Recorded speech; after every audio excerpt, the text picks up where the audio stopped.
My favorite place, Deepwells. The festivities have yet to begin.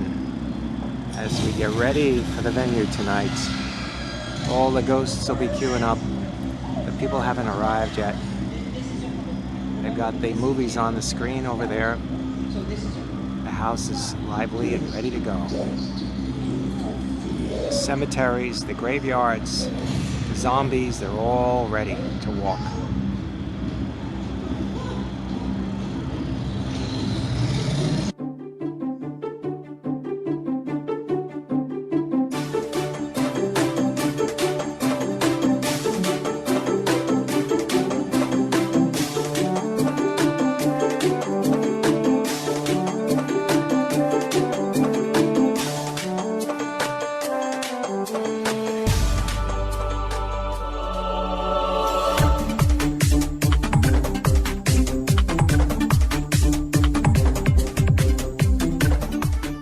Welcome. I'm Kerriann Flanagan Brosky. I am Joe Giaquinto. And tonight we are going to be talking to you about Deepwells Farms in St. James. And first of all, this is our last webinar that Joe and I will be doing for a while. No, tell me it's not I true. know, I'm going to miss our intro music. I am. And that goes back to our radio show, our blog talk radio show days. We had gotten that music made specifically for us. So it was nice for us to be able to use that again. But tonight is our final webinar for a while. I know everyone's up and ready to get out into the world again, and the sun is shining, and I'm sure everyone has better things to do than to watch us every week on a webinar. But I would like to first say, because we have a lot of regulars that have joined us every week, and I would like to take this time to really thank you for supporting us over the last 8 months, which has been very challenging times, as it has been for everyone. But as an author, it has been very difficult for me to not be able to do in-person events and to sell books. You know, it is my full-time livelihood, and I work with Joe to do these events. So for both of us, it has been very challenging. So for those of you who have supported us with the webinars, we can't thank you enough, but we do miss you. I mean, it's hard. I just see Joe on the screen, and I'm looking at a little dot talking to you. I really miss seeing your expressions, your participation, and everything that we get through live events. But as we had mentioned, next month I will be receiving my manuscript back for the new book, which is Haunted Long Island Mysteries. It's due for release in September. And I am starting to book some events. Things are still on the fence whether they will be live or webinar. Some of the places we're planning for both, and we'll see how things go. Of course, Joe and I are hoping for live events so we can see all of your wonderful faces. So I will need time to go over my manuscript. Joe has his work cut out for him as well, because I just gave him a list. Yeah, I got your list. Boy, that's right. I gave Joe a list. In fact, I have it right over here, a whole list of EVPs for the new book. We have 19 EVP ghost box sessions for the new book. Get everybody just realize it's a lot of work. 19 EVPs, that's 19 sessions. Yeah, with some of those ghost box recordings several minutes long. So yes, and they are so remarkable, and we really want to play them for you in person. I love the British accents. Those are my favorite. Yeah, so we have remarkable evidence of our communication with the other side. And so Joe is going to be spending the next couple of months working on getting this onto a YouTube channel. So when the book comes out, it will go live. And when you read the book, you'll be able to follow along with the YouTube and actually hear, because I list the transcript of our sessions of these ghost box recordings in the book. And then you will be able to go onto YouTube and actually follow along and see it on your screen and hear it for yourself. And remember, so it's interactive. Yeah, remember what you said? You were saying to Elena at one of our places. That's at the Miller. I will tell you that it's the Miller Inn. Miller Inn, yeah. And you said it's probably going to take Joe 100 years to go through these EVPs. Well, you were only talking about one set. I think Yeah. original recording, I think, was like what, 5? Mill Ridge was very large. I mean, that's the thing, like the book comes out and people don't realize what's involved. I mean, not only do we have to go to the places and Mhm. do the interviews, I have to transcribe them by hand. Joe gives me reports that are several pages long of his own findings, plus the transcripts of the EVPs and the Ghost Box recordings. And then I have to compile them. And then with all of the research I do, which is also a tremendous amount of work, then we put it into the book, and I use what Joe has given me and pick and choose what EVPs and Ghost Box recordings we will be using. Yeah, and we've been getting better where, we've become more organized and we kind of think ahead more. Mhm. For example, I do now a video tour of the place. So when we look at it 6 months later, Right.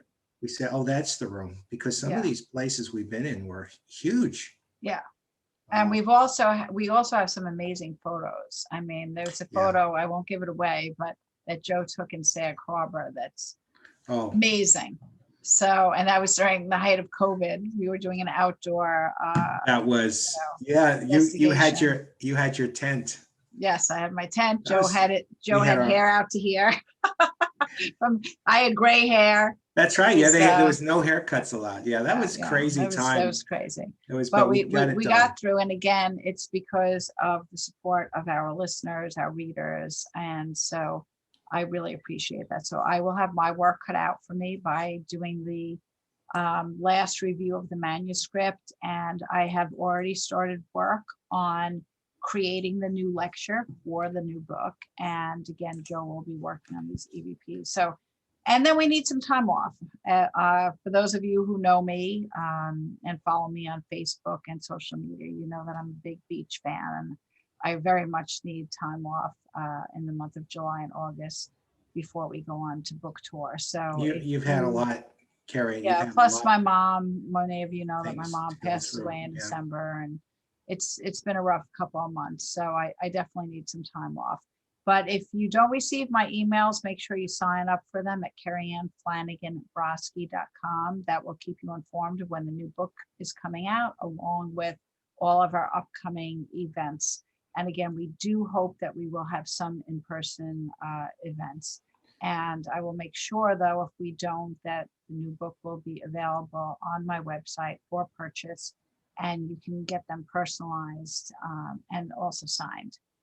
So And, let's hope for the best, Joe, right? Definitely. And you could, and if the people get bored and they're looking for some events to do in person, hopefully, or Zoom or online or on Facebook, go to my website, joegmediumpi.com, or go to Kerriann's website. I think you have a link to my website. Yeah, we're both of our websites are connected. So If you need if you need your ghostly fix. So yes, exactly. All right, so let's get started. Exactly. So Joe, tonight we're talking about Deepwells, which is near Yay. and dear to both of our hearts, but Oh, you yeah. spent an exceptional amount of time there, correct?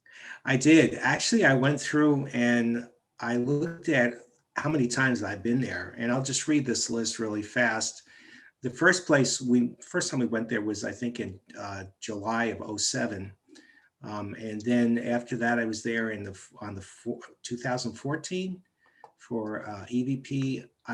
They asked me to do, I was the follow-up act to Josephine Geringeli, doing her mediumship, her, sort of John Edward group reading night. And there were about 100 people carrying in that music studio that we were in.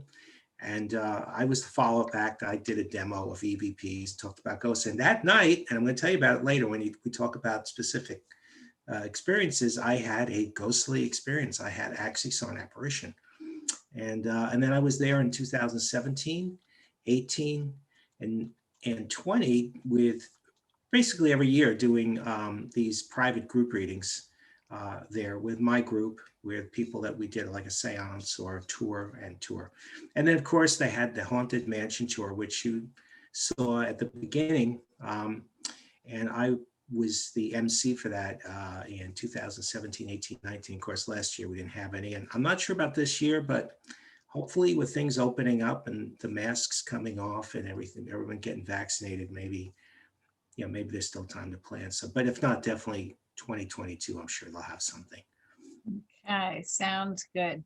So as always, we like to start off before we do our ghost tales and our slideshow and EVPs. We'd like to tell you about the history, because again, purpose of my books and my work in general, I always tell people that I am a historian first and a ghost investigator second.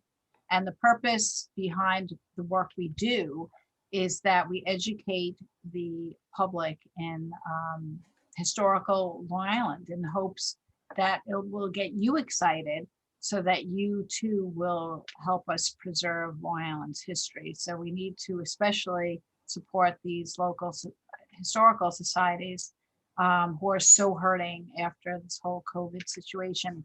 So we really want to go into the history of these places first. And Kerriann, I just want to chime in real quick on that.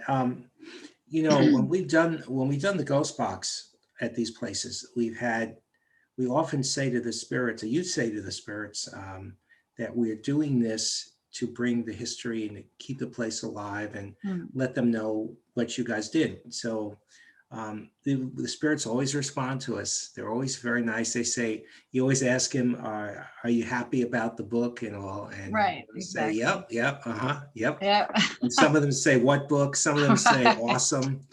So, and and guys, you'll hear those in the fall. You'll hear those recordings where we actually tell them about the book and they actually respond to us. Yeah, we have amazing, I can't even wait to share this stuff with you. It's just, I know, I wish it was like September or October, but anyway, I'm sorry to interrupt. I know you're going to talk about history. All right, so let's get on to Deepwells. So for the history, now Joe and I first went there, I guess it was around 2007, 2008. This was for a story for Ghosts of Long Island, 2 more stories of the paranormal. And so it goes way back. So this magnificent Greek revival home known as Deepwells Farms is located in St. James. And it really is the gem of St. James. I mean, it's in the heart of St. James. And it went from being this horrific, ghostly looking abandoned home to this magnificent place where they have all of these, well, they had all of these events. But it really saw its share of hard times. At one point, it was known as the scariest place in St. James. Now, if you enter the graceful home today, which is owned by Suffolk County and is run by the Deepwells Farm Historical Society, which is a volunteer group, one would never know the hardships the house has been through. It was built 1845 for Joel L.G. Smith, who was a descendant of Richard Bull Smith, who many of you may know as the founder of Smithtown. Now, Joel Smith purchased the property on which the house sits from I don't know how exactly to pronounce his name, but Gamaliel Taylor. Okay, I hope I didn't screw up his name too badly, who was another member of the Smith family. Now, the original acre was was under 50 acres, and it served as a working farm property complete with barns and outbuildings. The only buildings that still exist today are a 19th century well house and a laundry garage, and the caretaker's house, which is located on the corner of Moriches Road and North Country Road. The caretaker's house is owned by the village of Head of the Harbor, which is also very beautiful and very haunted place. Yeah, the whole area really is. It's just awesome. I drove through there when I went to get my first shot, and just took a around by Stony Brook Road and up through the area there. Took the kind of roundabout way, and it's so beautiful. I got lost in there a couple of times too in some of those back roads. Right. Joel Smith, for reasons unknown, he didn't live in the house very long, because records indicate that a man by the name of George Pullis owned the property in 1858. So less than 15 years later, a man by the name of Milton H. Smith appeared to own the property. And upon his death, Clinton Smith, the secretary of the New York City Park Department, inherited the estate. Now, whether or not he lived there at some point is unknown, but sometime before 1905, he rented it to William J. Gaynor, who was the mayor of New York City. Now, Mayor Gaynor was not so enamored by the house. He was, I'm sorry. He was not so, never mind. He was not so enamored by some of his political foes.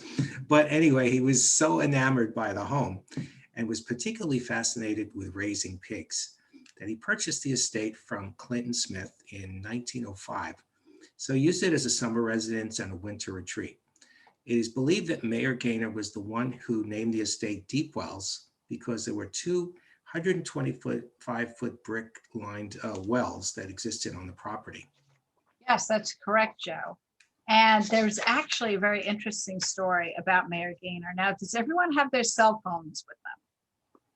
If not, Yes. I would like you to see if you can get your cell phones, because there's something I wanted to show you on this webinar, but because of copyright reasons, I couldn't. So if you have your cell phone handy, just put it aside for a minute. As far as Mayor Gaynor is concerned, he was known as the city's most, in quotes, most independent mayor. He served from 1910 until 1913, and he supposedly, in quotes, rocked a lot of boats during his short time as mayor. But he was still widely considered a very strong candidate for both governor of New York and president of the United States, believe it or not. However, an assassination attempt early on in his first term ended all of his hopes of achieving these positions. It was August 9th, 1910, when Gaynor and his son Rufus boarded the SS Kaiser Wilhelm der Grosse out of Hoboken, New Jersey. Gaynor was planning on vacationing in Europe, but he still had with him 3 city commissioners, his corporation counsel, his mail secretary, and a few friends. So he was traveling with quite the entourage. Now, there was a photographer by the name of William Warnecke from New York World, who also happened to be on board at the same time as Mayor Gaynor. As he, believe it or not, and this is a true story, as he went to photograph the mayor and his group of people, an unidentified man jumped in next to the mayor, pressed a gun to the back of Gaynor's neck, and pulled the trigger. The photo of Gaynor getting shot became one of the most famous yet rarely seen photographs in photojournalism history.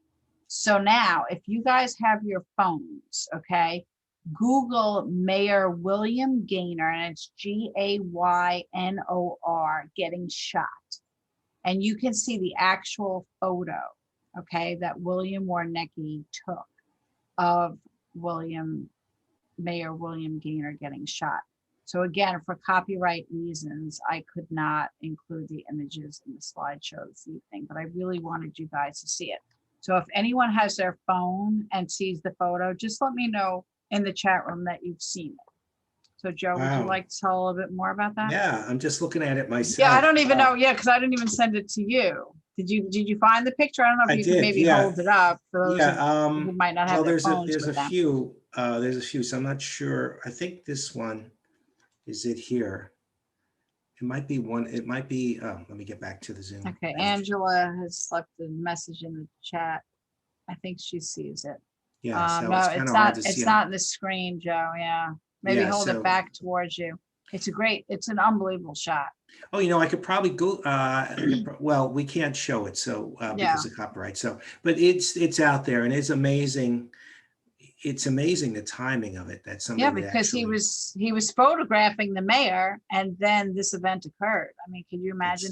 But because of whatever injuries he lived, but he was not in good enough health to be able to move on and become, governor or president. Yeah, and the would-be assassin was James Gallagher, a disgruntled New Yorker who had been fired from his job in the New York City docks. So he blamed Gaynor and decided to go after him. Now, he was apprehended by a former Princeton football player till the police arrived.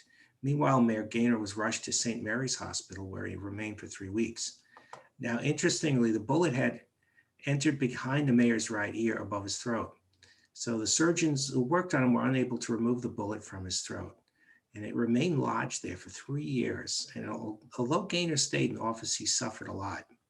By 1913, the complication from the shooting got the better of him, and he died.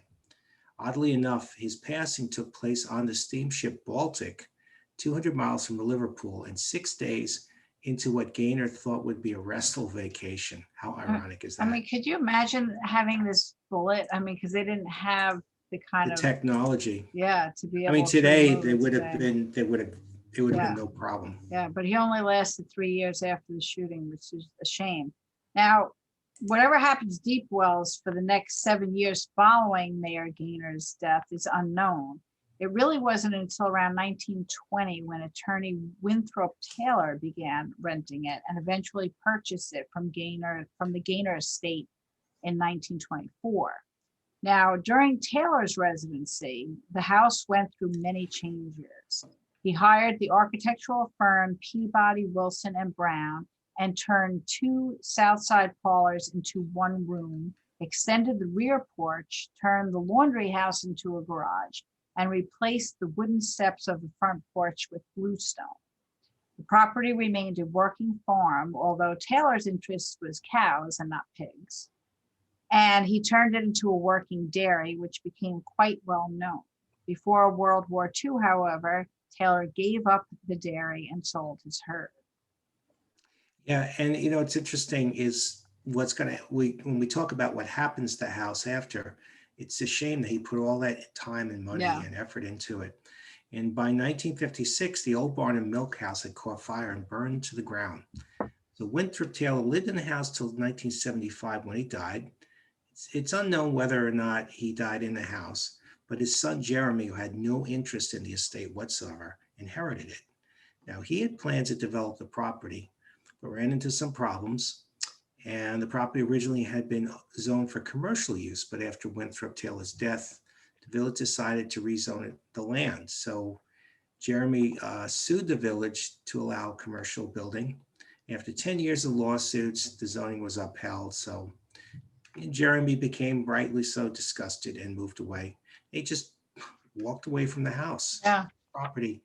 All maintenance stopped and the house began to fall apart. It was at this time that Deepwell's dark fate became uncertain. Yeah, I mean, you'll see pictures in the slideshow of what it looked like. But at the time that Joe and I went there, it was, of course, in pristine condition. We met up with a man by the name of Scott Posner, who is the president of the Deepwells Farm's Historical Society. And again, this was back when I was writing the second ghost book. Now, it's interesting because this happens often when we interview people that they tend to be skeptic. And we actually prefer that, okay, because we get more of the truth from skeptics. So he was skeptic as far as ghosts were concerned. So he started off by giving us a tour of the old mansion and an interview. And he was enthusiastic about us coming because he knew I would help in preserving the most important part, which is the history. He was also quite proud to show us what the house has become today, a well-known and cultural showplace in St. James, which has become an asset to the community. I mean, if I tell you the amount of events that they have had here, I mean, it's a shame incredible. With the whole COVID thing that they haven't, but before that they ran theatrical teas, the Halloween thing, as Joe mentioned. They show the festival, the fall festival, music festivals. Yes, I forgot about that. The music festival. I attended one of those ones. So, so Joe, why don't you tell us a little bit more about when we went there and interviewed Scott? Sure. And during our interview with him, he told us how Mayor Gaynor did a lot of entertaining at Deepwells. The whole area of St. James is really a hotspot for entertainers from New York City, mainly vaudeville acts, which is really interesting, by the way, because when you go there now, it's such a sleepy, quiet community, if you go there. But by the way, the St. James General Store is literally located behind Deepwells, and the store was considered the social centerpiece of the town. Mm-hmm. Today, it's owned by the county, but a lot of entertainers went to the store as well. Like Deepwells, the St. James General Store is also haunted and appears in your books. Yes, and that also has a great story too. And we've been there a couple of times. We actually even did an event there. Remember, Joe? We crammed upstairs into the haunted book room. Isn't that the time when someone came up into the event with a book, holding a book up to you and saying, "I have the real story of the Amityville Horror"? Yes, that was where it was, exactly. You remember well, Joe. That one was sticks in Right. my mind. Exactly. But the whole area of St. James, I mean, it's beautiful. It's one of my favorite places, It and is it pretty, leads yeah. into Stony Brook and Setauket, Mhm. and that whole area is really the hot spot for Joe and I. We have done so many investigations in those three towns in particular, St. James, Stony Brook, and Setauket. So it's really like home for us, and a lot of great times there. But after Deepwells was abandoned, things began to change. Now, Scott told us how squatters took over the building, and that at one point there was a motorcycle gang living there. And you'll see photographs of the magnificent staircase. They literally took the motorcycles up and down the staircases. They were able to preserve them, oddly enough. I don't know how with that going on. But the house was a wreck inside and out. And this is when it first became known as a haunted house, because we'll show you a photograph of what it looked like. It was just a scary building. So people would automatically say it must be haunted, not knowing that it truly was haunted by other ghosts from the past, but it physically looked like a haunted house. Now, this time period lasted between 5 and 10 years, believe it or not, where this abandonment had taken place. Now, once the squatters left, the county took it over, and it had been, at that point, it was completely uninhabitable. Fortunately, though, through state grants and the aid of the county, they were able to restore it to what it is today.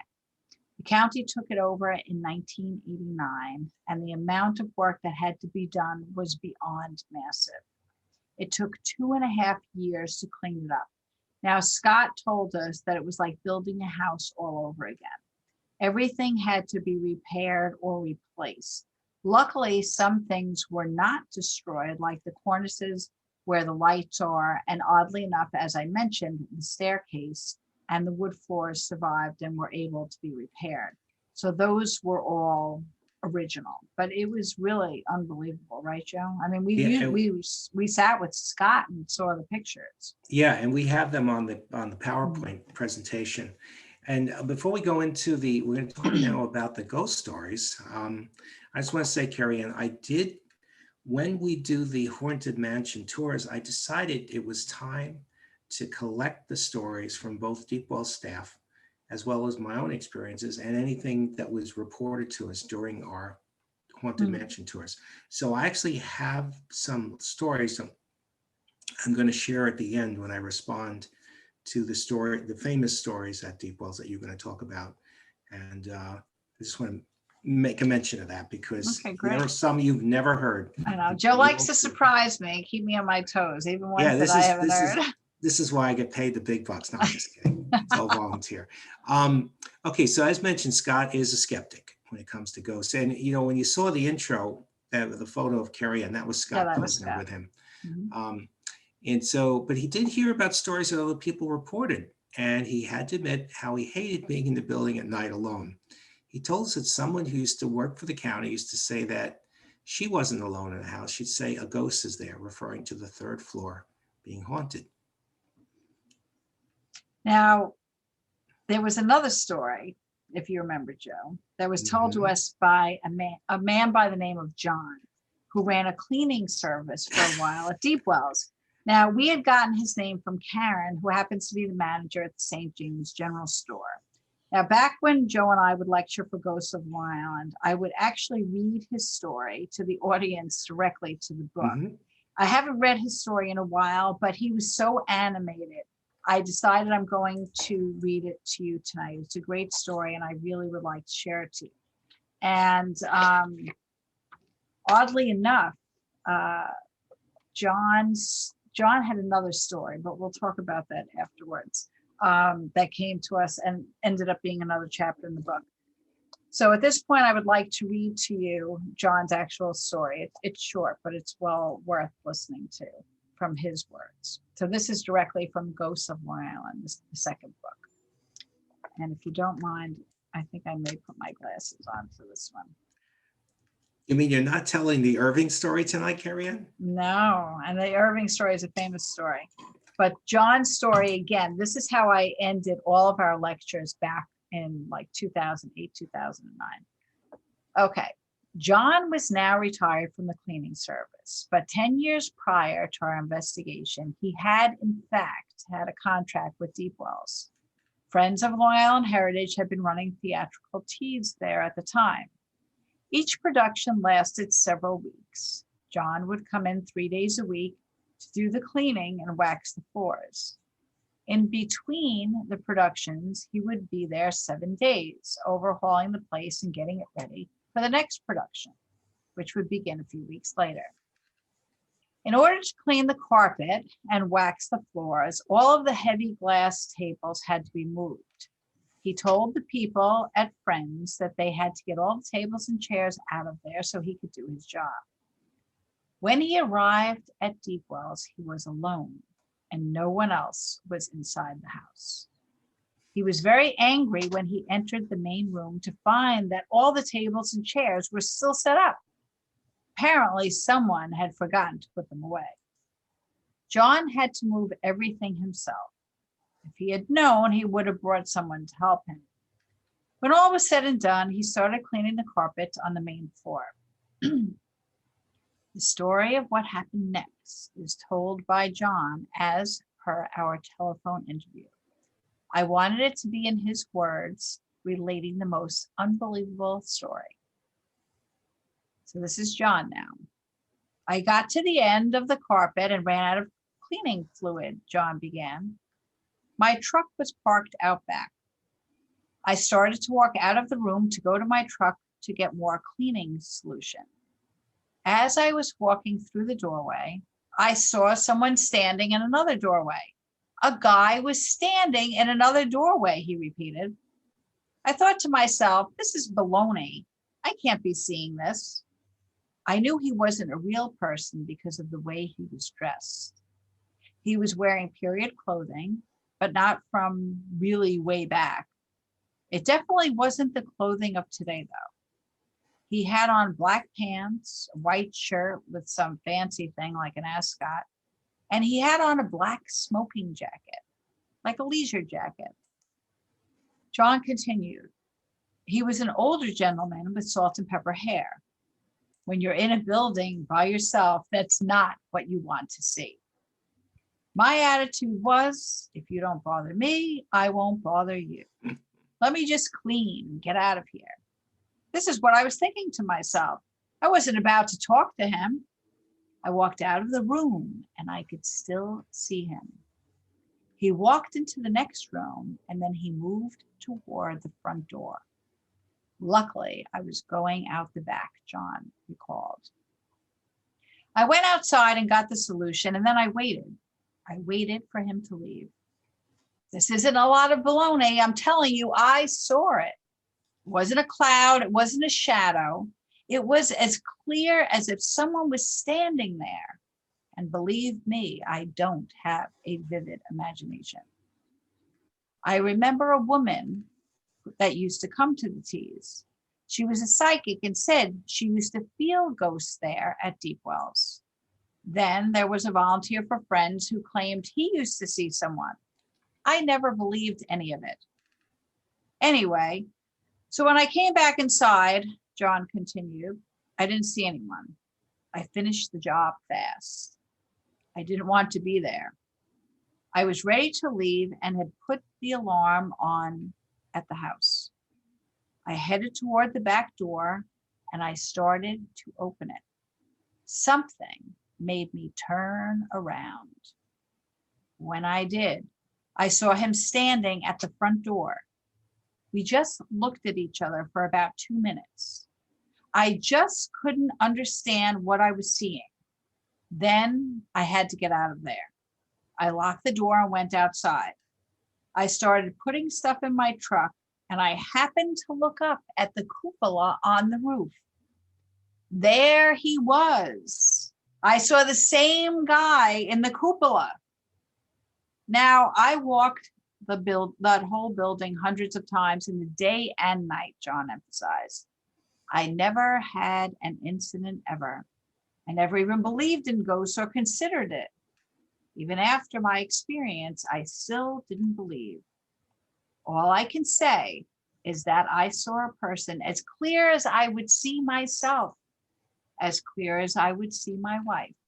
It was just unbelievable.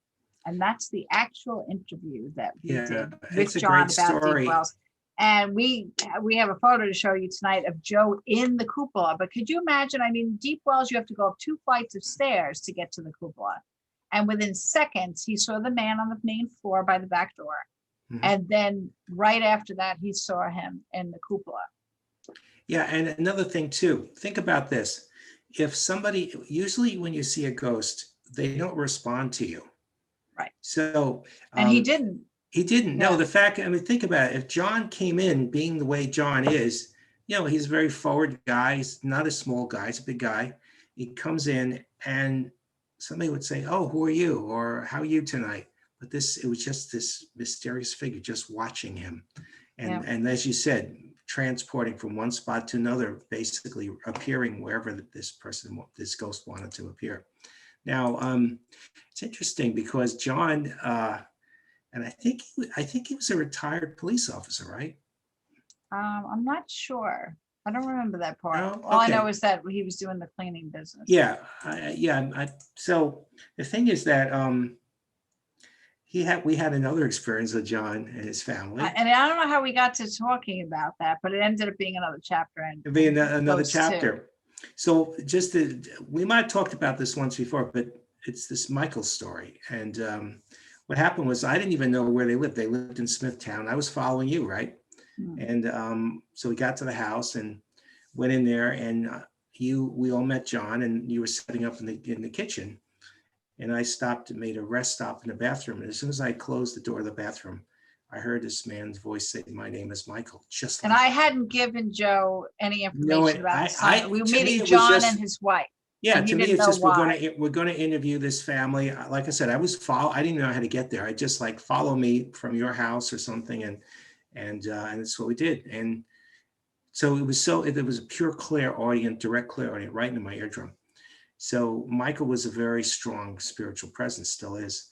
And so when I sat down, I said, "Who's Michael?" And I said, "That's our son who died. That's the one haunting the house." And then I remember John's favorite thing when he gave me the mascot, that the mechanical, which I think we talked about on past webinars. We did, about the monkey when we had the haunted objects. The haunted object, and John, remember him giving it to me. He wanted to get rid of it, and he said, like this, "I don't care what you do with it, just take it." It fits right into the story of Deepwells. It's the same. He has that same presence when he deals with things. It's like, okay, they don't bother me. I'm not going to bother them. Right, and the Michael story was very interesting. I mean, we're not going to get into it now, but that was really the story that was the turning point for us, Joe, because that is when the book started becoming about history, but also very spiritual about communication from the other side, because Joe and I were able to help John and his wife go through a difficult time and confusion that they had in things that were going on in the house related to the son, because the two of them didn't talk to one another, and they were both experiencing things, and they didn't want each other to think that they were going crazy or not handling the grief of the son. No, and it was one of my most best examples of clairaudience, mediumship, of someone actually talking directly to me. Yeah. Me going in, as you said, going into the meeting in the kitchen and sitting down to interview, and then validating what I heard. Right. So it was really a perfect. Yeah. And ever since then, Joe, we've always included, I mean, again, the emphasis on my books is about local history and preserving them. But in each of the books, including the one that's coming out in September, we have a couple of spiritual stories. And the one that we have coming up in the new book is so powerful that I end the book with it. It's makes you think. So, but we owe it to that story from John, and that goes back to Deepwells. So it's interesting how we've gotten stories over the years, the different connections. Now, as far as going back to Deepwells, Joe, I don't know what your conclusion is with it, but I think that it's Mayor Gaynor that actually haunts Deepwells. I mean, it could be possibly Winthrop Taylor, But during the time that we were there, we picked up some EVPs, and again, we got to go up into the cupola where the ghost appeared. So before we show the slideshow and play the EVPs, why don't you tell us about some of the investigations that you did there with your group, separate from what we do, Joe, and also about the haunted mansion tours that they give at Halloween. I will. Well, first, I would say that, again, I've been there about 8 or 9 or 10 times, and each one had recordings. We did seances, we did channeling sessions, we did workshops. So there are hours and hours, and for the scope of this event, I couldn't really have gone through and picked up recordings and gone through all that recording time, 100 hours of recording time. So what I did is I picked a few choice things to play tonight, but I wanted to talk a little bit about some of the stories. So I started collecting these stories because I felt it was important since I've been there so many times. Anyway, as far as the group, what we would do, we would typically go there on invitation, usually in August or June or July. And I would bring maybe about 12 people, and we would do a private group reading or seance in the community room where they do the dinners and the meetings, the big boardroom there. And we would then tour through the property. And this is all in the evening, so it was really great. And we had a wealth of phenomena. I'm going to share a few stories now, and then I'll show you some things on the slides and the EVPs. So let me just go through some of these stories. There's a lot of them, so I'm just going to read a few. These are all ones you may not have heard of.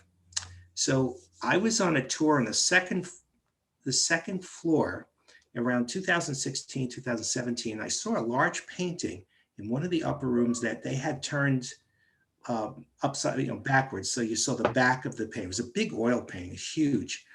And I entered the room, and immediately a woman told me that she didn't like her painting being covered up. And her presence was like a motherly figure, or maybe perhaps a wife or something. I kind of get a sense it was like maybe Mayor Gaynor's mother or mother-in-law or someone, or maybe his wife, someone very powerful, very strong. So the staff didn't even know what the painting was. So both of them, they picked it up and they flipped it around. And it was a portrait of this woman that I saw and heard from. So that was kind of cool. And when I went back next time, it was hung up on the wall. And I think it's still hung. And I have a picture of it for you tonight on the PowerPoint. Okay, great. Now, here's a story you may not have heard of. In late September 2018, I think Scott told me this story. The sprinkler workers were very angry. What happened was the landscapers arrived at the house, and Scott was running late, so he hadn't gotten there yet. So when they got there, they expected Scott to open the door for them, and so they could get their hoses hooked up and everything. So they got there and they saw this guy in the window staring at them. They figured that was Scott. So they said, like motion, can you open the door? Can you come down, open the door? And the guy's just staring at it very rudely, just like not doing anything. So now they're getting angry. They come on, we got to work, open the door. What's the matter with you? Don't you talk? So then Scott pulls up and they say, the guy inside the house won't open the door. And Scott says, well, there's no one in the house. Oh my gosh. You never told me this story. No, you haven't heard it. The last thing Scott heard was the workers yelling, El Diablo, El Diablo, as they took off in their landscaping truck. Now here's another story. During the Haunted Mansion tour, what they do is Deepwells runs this Haunted Mansion tour every October. And it's really great. You saw a little bit of it in the intro. What they do is they have anywhere from 800, 900 to about 1,500 people a night go through that tour. They have a big tent, everybody registers, and they kind of hang out on the grounds until it's their turn for the tour to go in through the house. And it's all, Halloween props. They have all these actors, actresses, reenactors, dressed up and doing different, each room is a different venue, a different scary horror thing. It's really great. But the funny thing is, they have me sitting there at a little table in the corner of the registration tent where I tell about the real ghost stories, because all the kids come in, they say, they know it's, it's a haunted tour and it's all props and fake blood and everything, but they always say, so what do you mean there's really ghosts in this place? So it's a lot of fun. The parents. It's when Joe Giaquinto comes. I'm there. So what happened was one night we were there and it was very cold and I had been on my feet for several hours. It was running like from 7:30 to like 10:30, 11 o'clock at night. And I was dehydrated. So I'm at this little round table gathered around like 12, 14 people listening to my stories. And suddenly I felt this rush of energy from the house into me and I felt faint. I almost passed out. In fact, they called up, one of the girls there called up to Denise, I think it's on walkie-talkie, said, Joe's not feeling well. I think maybe we should get a doctor or ambulance or something. They were worried about me. Because I said, Joe, not to interrupt you, but we had just done an event for Ward Melville Heritage Association right before that. So you were really, and it was after another book tour. So you were really shocked. I was probably shocked. Yeah. But what happened was when after I felt faint, I sat down and then I found out that, well, a couple things happened. First, the tablecloth on this table where I was standing and flying off and all the stuff on the table, my books, record everything and flying all over the place. The crowd actually had to back up when this tablecloth went flying.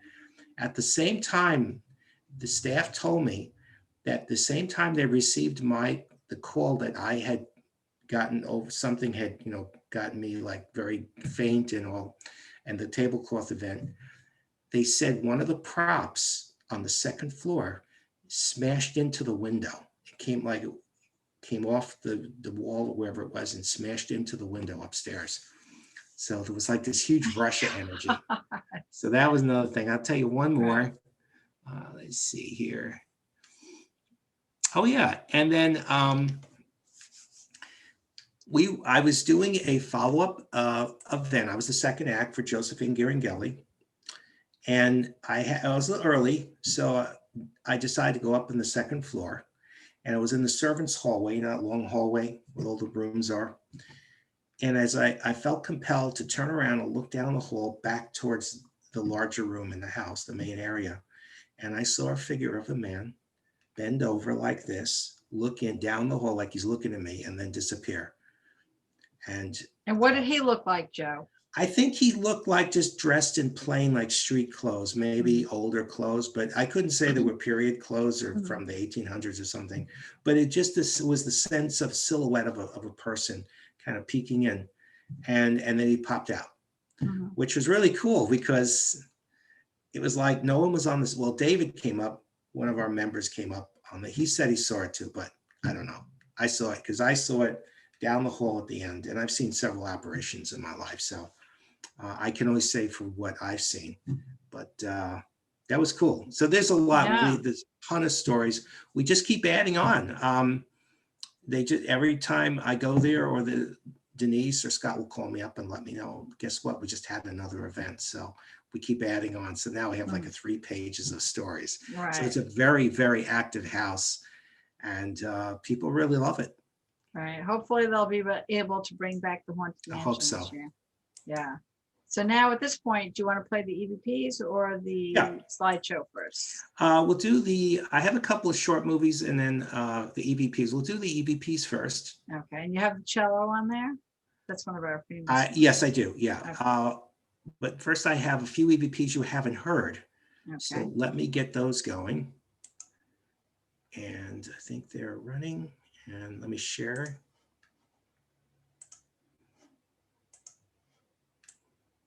Okay, can you see that? It says woo. Yep. Okay, so this is one of my events, probably back in maybe 2017 or something. So I turned the ghost box on, and as soon as I did, you heard the spirit go woo.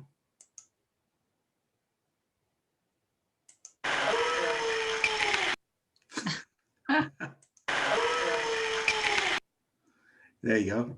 So that was one. And then this is another, we were getting ready to do our channeling session, our group reading.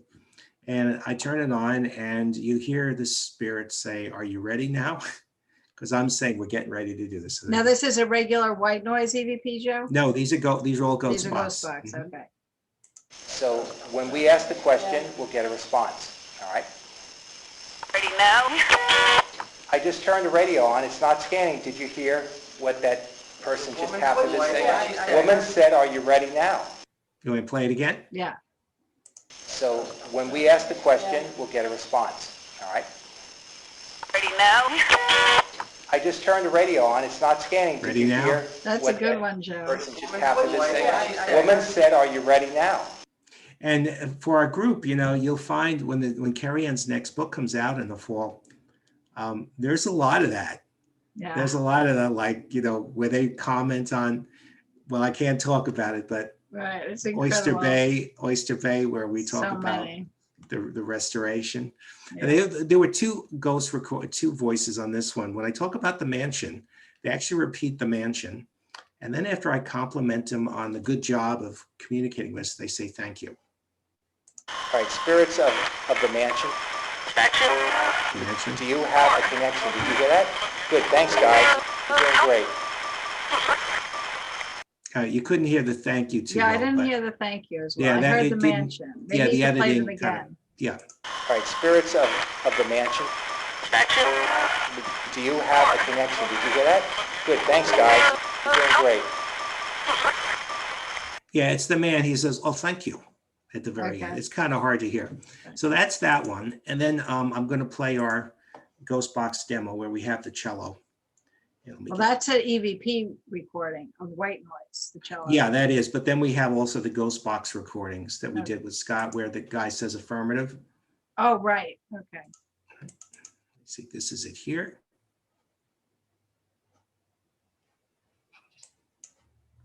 Okay, and let me share.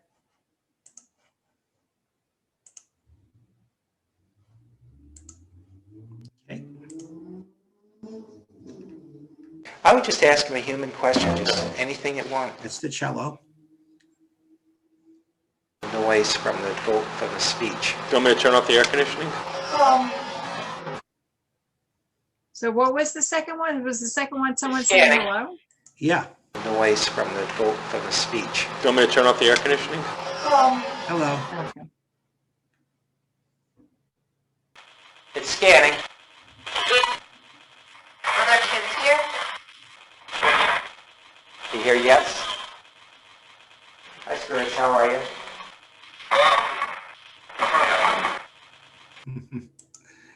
That's And then did kind of everyone hear the cello? Because that was actually a In the music recording room. we got in the music room. yeah. That couple of strings of the cello.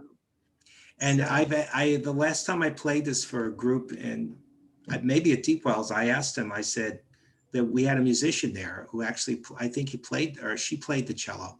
And I said, "Is that a cello?" He said, "Yeah." So just like the bongo drums at Raynham Hall. Yeah, Those are drums. Exactly. Now we have the slideshow, so we'll do that, Okay. right? Yeah, let's see, here we go. Just queuing it up now. Have it up in a second here.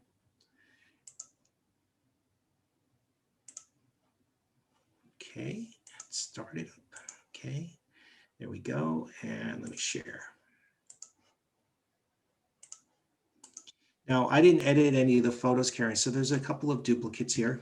Okay. So Well, this is, here, you right. want to This is, narrate this part? sure. This is Joe with Scott. Now, these are the actual pictures. If you're looking at on a big screen computer, you can see all of the work that has been done. So he's actually, this is on display in Deepwells if you go there. And Scott is explaining to Joe about the renovations and what the place looked like before that. So he's pointing out some things here.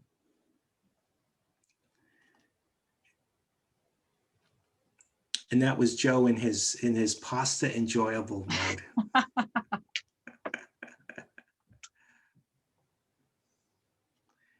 Look at Now that look at place. this. Oh, that looks haunted.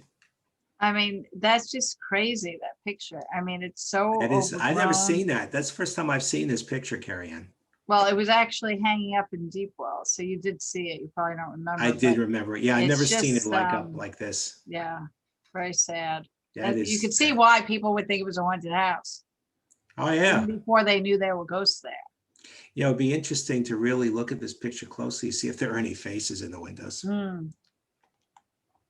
Now, this is the original photo of when Mayor Gaynor was there.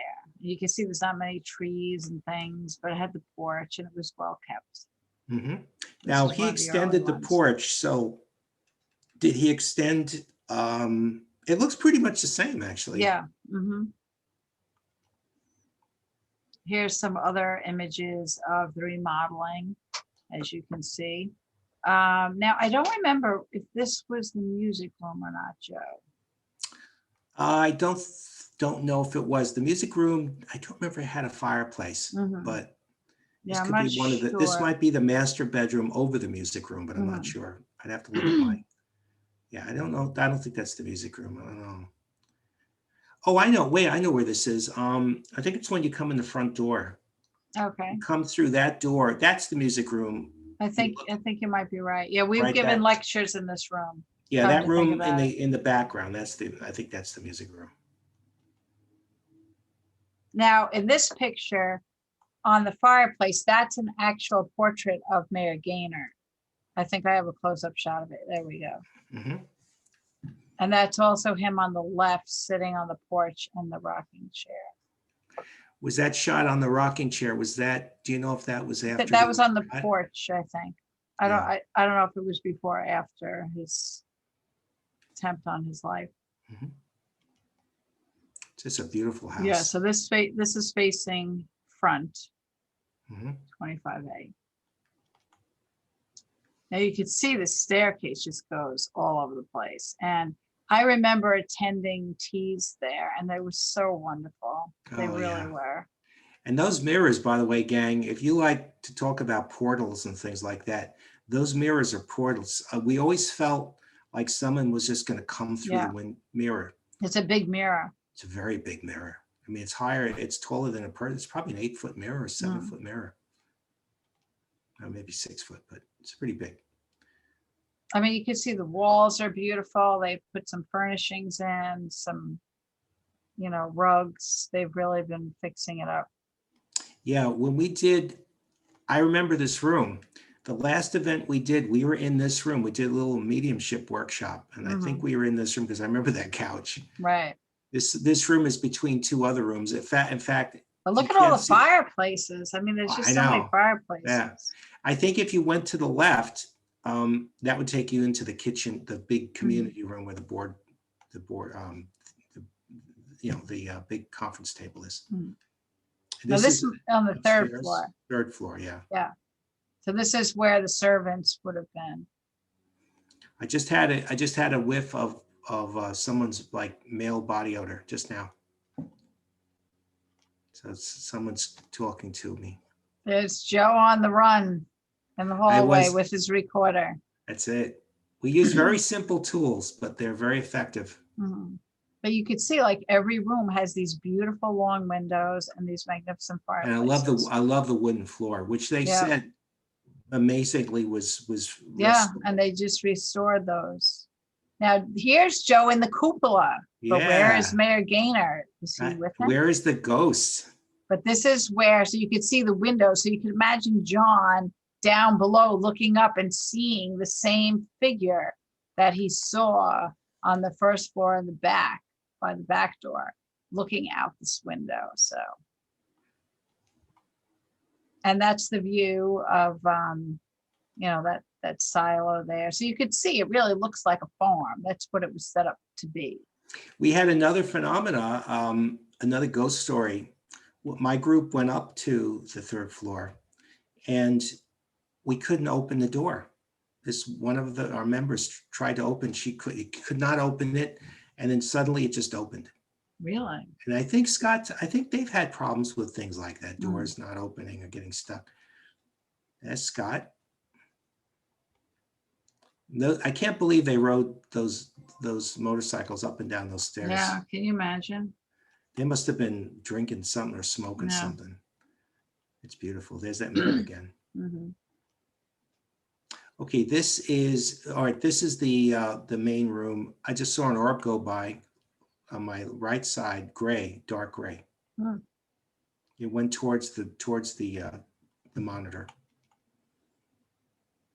So this must be the basement. Yep. Those are the locust posts, right? Yeah, it's amazing how many homes we've been in that they're held up by these locust posts. Yeah.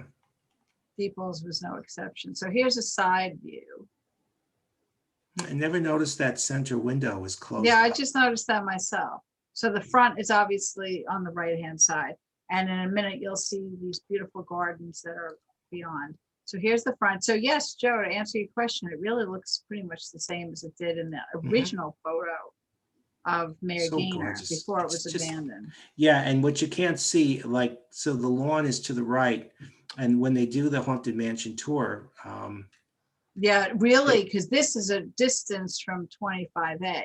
yeah, And it's a big lawn, and then behind it and to the right would be the St. James General Store. look how, isn't it gorgeous? I mean, it's So- not super, I mean, it's big, obviously, but it's not super big. I mean, it was considered a summer home Yeah, but it and a is working big. farm. When you go up there, I mean, the house Yeah. rambles, you know, Yeah, and there's two floors, two main Mhm. floors, so it is just a lot of room there. I think it also looks larger inside because they don't have the furniture in there now for the tours. It's just basically rooms, no furniture. beautiful trees Yeah. and shrubs. And what's amazing, one of my Facebook fans had sent me a photo that he had taken, and it had the image of I can't remember if it was male or female, and that was many years ago, but there in one of the front windows was an apparition that he got. It was clear as day. Yeah, you could see the depth of the house. Right. And the And that's- lawn too. The lawn, yeah, and you could see how you go back into the back area, that's the servants area, it really does add a lot of length to the house. Now, for those of you interested in the music room where we had the cello, it's that first window on the left on the first floor to the left of the door. So it's not the first window next to the door, it's this one all the way on the left side of the screen. Am I right, Kerriann, on that? Yeah, I believe so. And then you can see it's just beautiful with the blue stone, the It's porch. nice. With the And in flowers. fact, the rocking chairs are this same type that you see Mayor Gaynor sitting in that other photograph on the fireplace. It's funny, when they have the haunted tour, they have this recording, which you hear at some of the supermarkets when your deli order is ready. It's like group 5, you can now enter the mansion or something like that. But it's this, I went to, I don't know, a Stop and Shop or you know, Home Foods or something. They had the same voice. And it was like, woo. It's like I thought I was back at the mansion. Yeah, it's really pretty. That's a classic Greek revival, right? Yep. Was that the water? That's the old water tower, right? I believe so, yeah. Now look at this. This is the side. And they put in all these beautiful English type gardens. That's really pretty. Yeah. I think I added this one. Yeah, it's really lush. That's the summer. Look at the beautiful flowers there and everything. Yeah. So it adds, you know, I think it adds the energy. I think the house is very happy with the work that Denise and was it Kathy or forget Kat, they all do. Now here you can see the cupola. And this is the approximate spot where John had his van parked there. Right, cleaning. because this is where the So he you know, came out the staff back and he parks looked there. up and he saw in the window the figure. And he got out of there as quickly as he Oh, could yeah. after that. He did not want to be in there. A lot of But look people how go beautiful running this away. is. Yeah, that's really Right. good. Okay.